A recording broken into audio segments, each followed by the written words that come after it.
नमस्कार दोस्तों। अदानी अदानी अदानी पिछले 20 दिनों से हिंदुस्तान के अंदर आपको सिर्फ एक ही नाम सुनने को मिल रहा है, वो है अदानी। चाहे वो संसद हो या वो सड़क हो, हर जगह आपको अदानी ही सुनने को मिलेगा।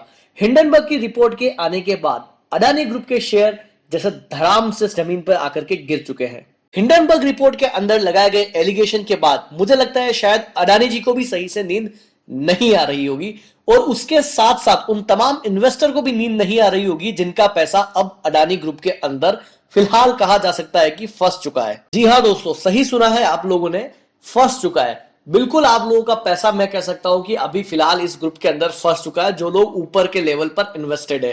क्योंकि अगर आप अडानी एंटरप्राइज के शेयर को देखेंगे तो तकरीबन 3,500 से 4,000 रुपए के बीच में यह शेयर ट्रेड करता था, और फिलहाल हिंडनबर्ग की रिपोर्ट को आने के बाद इस शेयर ने 1,000 रुपए का लो लगाया है, और फिलहाल अभी जो शेयर है वो 1847 के ऊपर कामकाज कर रहा है।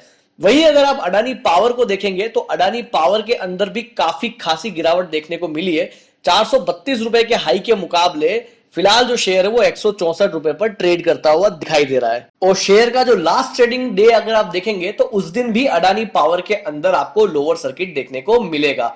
तो आप कह सकते हो कि लंबे समय से अडानी पावर के ऊपर भी आपको लोअर सर्किट लगते हुए दिखाई दे रहे हैं। नेक्स्ट अगर आप अडानी पोर्ट की बात करेंगे तो अडानी पोर्ट भी जो है वो 987 हाई के मुकाबले 583 रुपए पे फिलहाल अभी ट्रेड कर रहा है। लास्ट ट्रेडिंग सेशन के अंदर फिलहाल अगर आप देखा जाए तो वो हरे निशान के अंदर कामकाज कर रहा है। अडानी ग्रुप की एक और company Adani total gas limited, जिसका भी मार्केट के अंदर बहुत बुरा हाल है, लगातार इसके ऊपर भी 5% के लोअर सर्किट जो है वो बाजार में आप लोगों को देखने को मिल रहे हैं। 4,000 रुपए के हाई के मुकाबले फिलहाल अभी जो शेयर है वो 1250 रुपए पर ट्रेड कर रहा है। तो आप कह सकते हो कि अडानी टोटल गैस के अंदर भी काफी तगड़ा डाउनफॉल जो है वो देखने को मिला है। नेक्स्ट अगर हम देखें अडानी ग्रीन एनर्जी लिमिटेड, तो इसके ऊपर भी लगातार लोअर सर्किट देखने को मिले हैं, और 3,000 रुपए के हाई के मुकाबले फिलहाल जो शेयर है वो 723 रुपए पे कामकाज कर रहा है, और पिछले ट्रेडिंग सेशन के अंदर भी इसके ऊपर लोअर सर्किट जो है वो लगा हुआ था। नेक्स्ट अगर आप देखेंगे तो वो है अडानी ट्रांसमिशन लिमिटेड। इसके ऊपर भी लगातार 5% का जो लोअर सर्किट है वो देखने को मिल रहा है, और 1186 पर फिलहाल अभी जो है वो ट्रेड कर रहा है।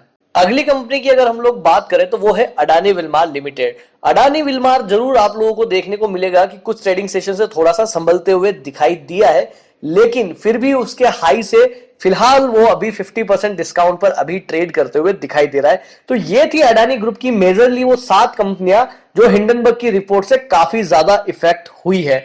उसके अलावा रिसेंटली एक्वायर्ड अंबुजा सीमेंट और एनडीटीवी के शेयर के अंदर भी काफी तगड़ी गिरावट जो है वो हम लोगों को देखने को मिली है। तो ये तो था एक ओवरऑल, आप कह सकते हो कि ओवरव्यू, जो हिंडनबर्ग की रिपोर्ट को आने के बाद से लेकर के आज दिन तक हम लोगों को अडानी के शेयर्स के ऊपर देखने को मिला है।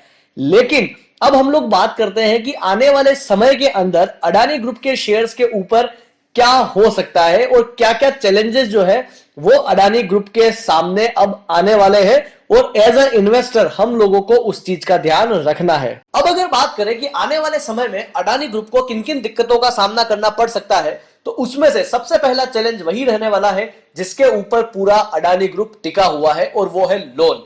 जी हां दोस्तों, जैसा कि आप लोगों को पता है कि अडानी ग्रुप ने जितना भी एक्सपांशन किया हुआ है वो पूरी तरह से लोन के माध्यम से किया हुआ है, और जो आने वाले प्रोजेक्ट हैं वो भी लोन पर ही डिपेंड करेंगे। तो ये तो तय बात है कि हिंडनबर्ग की रिपोर्ट के आने के बाद अब अडानी ग्रुप को बैंक से फंडिंग उठाने में काफी दिक्कतों का सामना करना पड़ सकता है। वहीं दूसरा जो चैलेंज रहेगा वो रहेगा बॉन्ड्स को लेकर। जी हां दोस्तों, क्रेडिट स्विस ने अडानी ग्रुप के बॉन्ड की लैंडिंग वैल्यू 0 कर दी है। तो ऐसे में जब अडानी ग्रुप भविष्य में बॉन्ड के जरिए बाजार से पैसा उठाने की कोशिश करेगा तो वहां भी अडानी ग्रुप को खासी दिक्कतों का सामना करना पड़ सकता है। और तीसरा चैलेंज रहेगा सरकारी जांच का। हिंडनबर्ग रिपोर्ट के अंदर अडानी ग्रुप के ऊपर काफी गंभीर आरोप लगाए हैं, और उसको लेकर विपक्ष सरकार पर हमलावर है और संसद में जेपीसी की मांग पर अड़ा हुआ है। लेकिन मुझे नहीं लगता कि केंद्र सरकार किसी तरह की जांच अडानी ग्रुप के ऊपर बिठाएगी, क्योंकि अगर उन्हें जांच बिठानी होती तो अभी तक जांच शुरू हो चुकी होती। ऐसा मैं इसलिए कह रहा हूं क्योंकि अडानी ग्रुप और सरकार की नजदीकियां किसी से छुपी नहीं है, और एक कहावत यह भी है कि कोयले की दलाली में हाथ काले। तो यहां पर शायद अडानी को उतना बड़ा चैलेंज फेस नहीं करना पड़े। ये थे कुछ चैलेंज जो आने वाले समय में अडानी ग्रुप को देखने पड़ सकते हैं और इन सब को ध्यान में रखकर ही हमें निवेश करना है। ऐसा नहीं है कि 4000 का शेयर 1500 पर मिल रहा है तो सीधा खरीद ही लिया जाए। सोच समझकर निवेश करें। और अगर अभी तक आप लोगों ने मेरे चैनल को सब्सक्राइब नहीं किया है तो प्लीज चैनल को जरूर सब्सक्राइब कर लें।